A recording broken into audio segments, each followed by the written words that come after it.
Hey, everybody, how you doing? Well, that's good. Welcome to PHLY Flyers Emergency Pod live in the Xfinity Mobile Studio. My name is Bill Matz.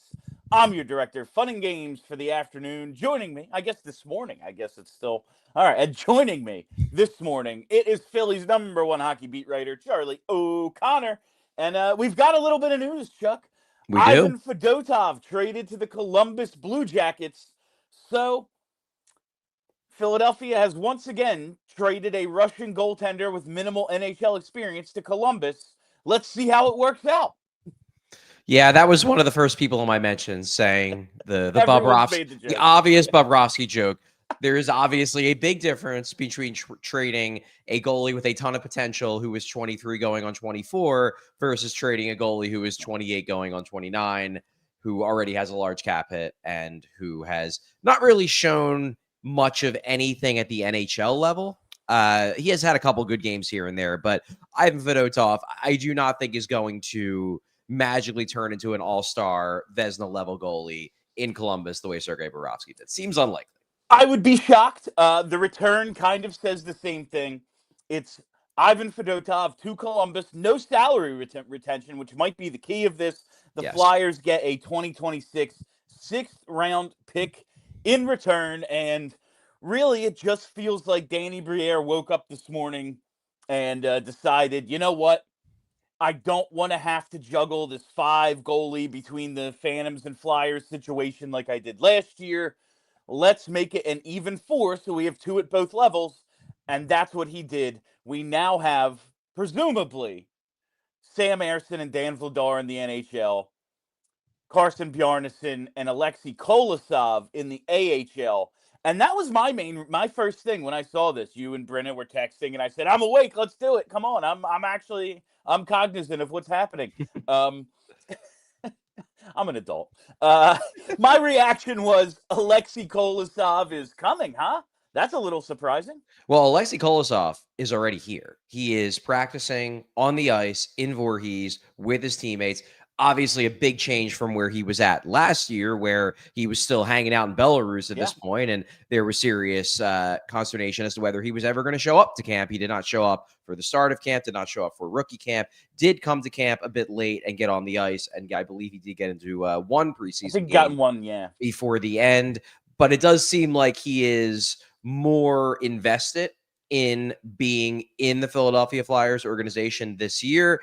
I don't think they would have made this trade had they had any concerns that Kolosov was not invested. That is one of the primary takeaways, is that if you're going to trade Fedotov, it tells me that Aleksei Kolosov is on board, at least for now, with the idea of playing in the AHL. And that tracks with the things I have been hearing over the last month or so, that yes, he's coming to camp. Oh, there's no concern. There's no wishy-washiness. No, he'll be at camp. Okay, well, if he's coming to camp, then presumably he's coming to camp with the knowledge that he's probably not going to be in the NHL, because the Flyers have Sam Ersson, they have Dan Vladar, who they signed this summer. There's no obvious spot for him. It seems like this trade, because had they not made this trade, Fedotov would have been one of the two projected goalies in the AHL alongside Carson Bjarnason. You move Fedotov out, now it's pretty clear your two AHL goalies are projected to be Carson Bjarnason, one of their top prospects, and Aleksei Kolosov, another one of, and I know we had this conversation when we were discussing the top 20 list, and you were like, I'm shocked Kolosov is even on the list. Aleksei Kolosov is one of the Flyers' top goalie prospects. It makes sense that he would be in the AHL battling for time with another one of their top goalie prospects. Yeah, no, I just, I am shocked this is the way things went. I said for a couple of weeks, like, yeah, I think the way it sounds is they're expecting Kolosov to show up. And the reason they're expecting that is because there's going to be a good faith. Hey, you show up, we'll send you somewhere where the situation is where you want to be. And now, because we were joking, if you didn't like Allentown, wait till you get a load of Reading. Because of what the situation was and how they really, really don't want to deal with three goalies at any level, because it's just a pain in the ass. Practicing is hard. Not dressing a guy is hard. It just kind of throws a monkey wrench in your whole plan. And now here we are. The surprising move is made to trade not Kolosov, but Fedotov. And Fedotov got his shot in the NHL last year. Came over from Russia a couple of years ago, got his cup of coffee, and honestly, in that first game when he came in relief, looked Yeah. okay. The goalie situation was dire. He got a full season last year. It didn't go well. We expected his salary to be buried in the AHL this year. Instead, it is someone else's problem. Ivan Fedotov is a Columbus Blue Jacket now, and there's a little bit of clarity. Yeah, I think, we didn't really talk about the trade yet necessarily, but I think Danny Briere deserves a pat on the back for this deal. It's a good trade for the Flyers. Look, I'm not saying a 6th-round pick is earth-shattering. It's not an earth-shaking return. It's not going to change the franchise. But it's worth remembering that Ivan Fedotov was really bad. Yes. Like, was not a good NHL goalie, objectively speaking. This was one of the worst NHL goalies Yes. league by the numbers. He put up in 26 games, put up an .880 save percentage, a .315 goals against average. I don't have his advanced metrics handy. They weren't good. Bad. I'm going to guess bad. A lot were of red, bad. not a ton of blue. Exactly. They were bad. And this is not a goalie on a cheap cap hit. This is a goalie who costs some money. So for the Flyers to get out from under this deal, to trade away the entirety of Fedotov's, I believe it was a 3.125 cap hit. I believe that was his cap hit. That sounds right. Something like that. It's above 3, and not have to retain any salary and to get anything back for him.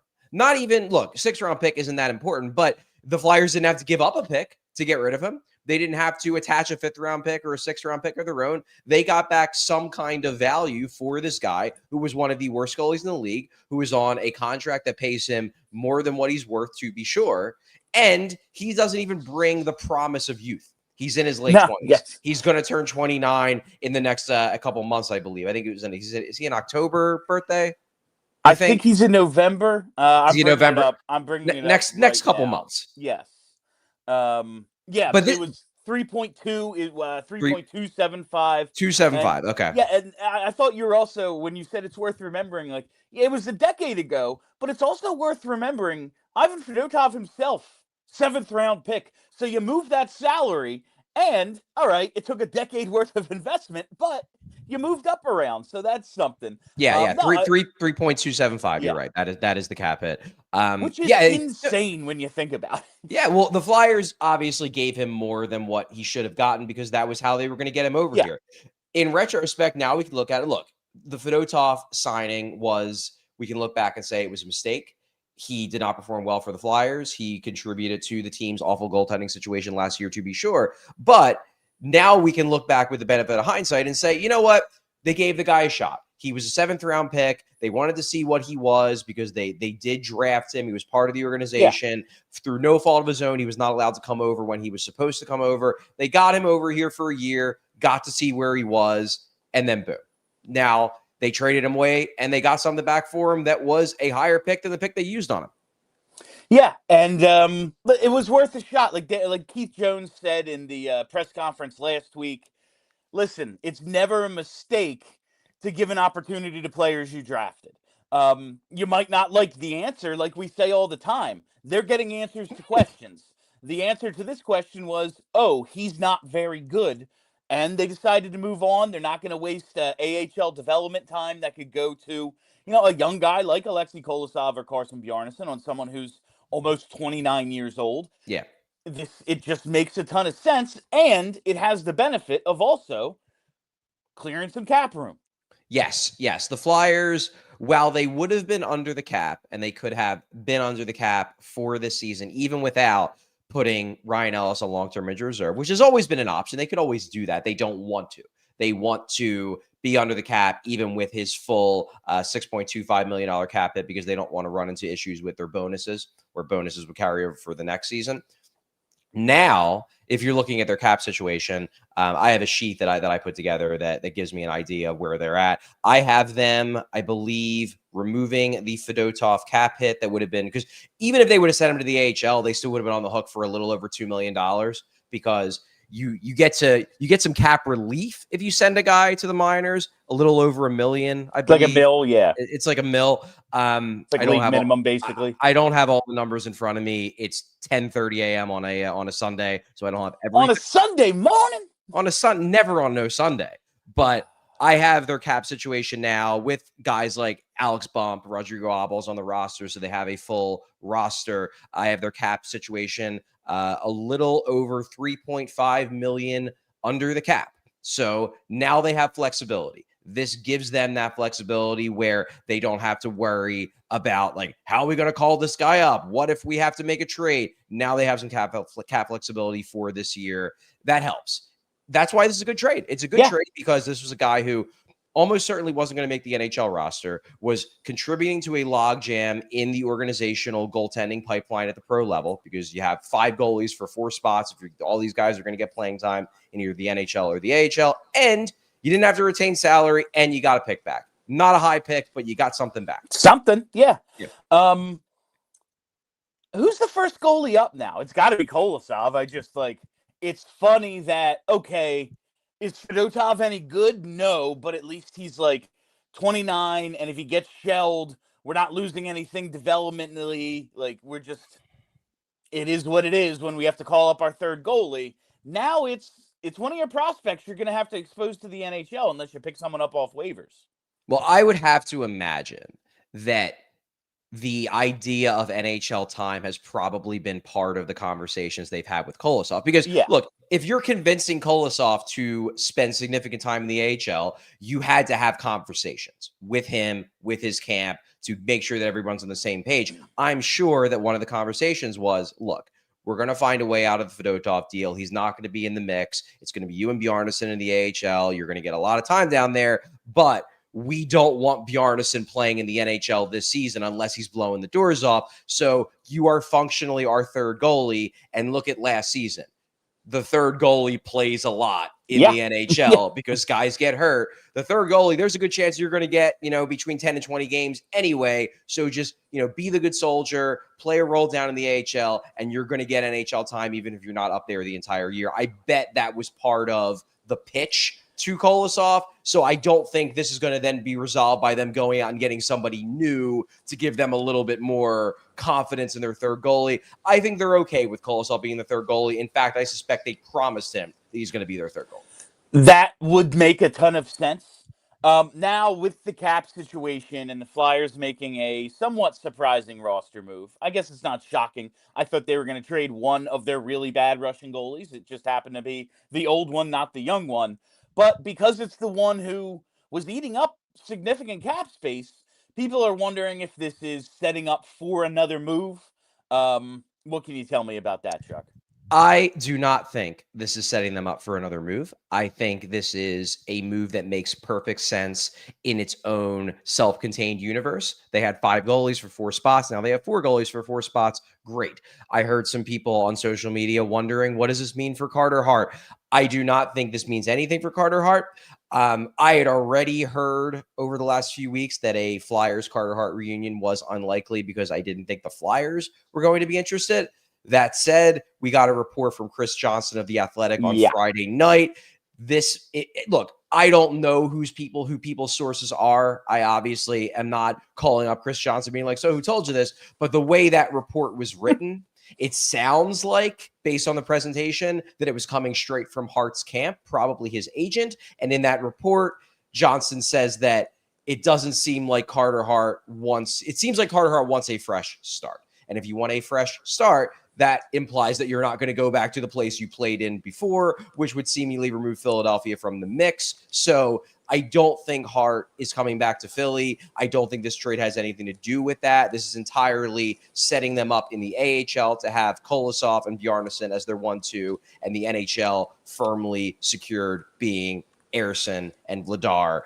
I also heard people theorizing about Kirill Kaprizov. Look, if you want to dream, you can. You can dream. I'm sure the Flyers have at least called on Kirill Kaprizov. That said, I have not heard anything saying that anything like that is imminent. Also, they would need to open up a heck of a lot more cap space than just a little over $3 million to make him fit. Yeah, he's at 9 a season and just turned down 16 per. Um, it might take a little bit more than the 3.2 they just opened up with Ivan Fedotov, but that's pretty much all of this for now. Charlie, Ivan Fedotov to Columbus, no salary retention. We get a sixth back. The goalie situation is now Erson Vladar in the NHL, Kolosov and Bjarnason in the AHL, and that's pretty much it. I guess that's the long and short of it, at least until another domino falls. But right now, that's all we're saying. Yeah, I would say good work by Danny Briere. Yeah, Now you can make the case that it was a mess of his own making because they went out and they got called. They dealt with the Kolosov situation the way they did. The Fedotov signing, like you could have just not brought him over. You could have just not given him that contract. But you know what? Did a good job cleaning it up. Now it seems like their goalie situation is at least logical. There's nothing where you look at it now and you're like, what the heck are they doing? They got 4 goalies for 4 spots.